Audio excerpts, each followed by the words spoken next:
Hi hello नमस्ते. माझ्या चॅनलवर तुमच्या सर्वांचं स्वागत आहे. हे सकाळचे रुटीन आहे माझे. सकाळी इथं माझी पूजा चालली होती. आज मंदिर साफ केलं होतं, त्यामुळे इथं माझी पूजा झाल्यानंतर मी परत किचनमध्ये आले. किचनमध्ये आज मी नाश्त्यासाठी शाबूवडे बनवले होते. एका साईडला चहा ठेवला होता आणि इथं माझी शाबूवडे बनवायची तयारी चालू होती. मस्त असे कुरकुरीत शाबूवडे आज बनले होते. कधी कधी तेलात सुटून जातात, पण आज एकही सुटला नव्हता. मस्त लालसर असे साबूवडे माझे बनवून तयार झाले होते. आणि माझ्या एका मैत्रिणीचं लग्न होतं. ती लोक सगळी आमच्या घरी देव न्यायसाठी येणार होती. त्यांनी काल आणून ठेवले होते देव माझ्या घरी, तरी ती आली होती. त्यांनी पूर्ण देव धुवून सगळे, त्यांच्याकडे अशी पद्धत आहे, रुमाल हातरून सुपातून देव घेऊन इथून वाजवत जायचं. त्याच्यासाठी त्यांनी कालच आणून ठेवले होते.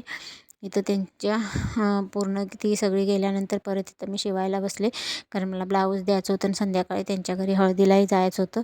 मग संध्याकाळी ब्लाऊज पूर्ण झाल्यावर मी संध्याकाळी 5 वाजता त्यांच्या घरी हळदीला गेलो होतो. हळदीचा कार्यक्रमही छान झाला. त्यांच्याकडे अशी पद्धत आहे, ते पुण्या साईडचे आहेत.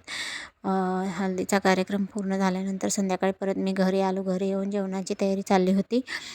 जेवण माझं झाल्यानंतर थोडी गाजर पडले होते, तर म्हटलं गाजर हलवा थोडा बनवावं.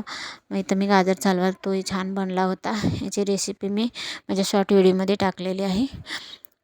तर इथं नंतर पूर्ण काम झाल्यावर परत मी ब्लाऊज कटिंग करायला बसले आणि कटिंग करून इथं 2 ब्लाऊज कटिंग केली होती, कारण काल उद्या लग्न होतं, तिकडे पण जायचं होतं. व्हिडिओ चांगला वाटला तर लाईक सबस्क्राईब करा. थँक्यू.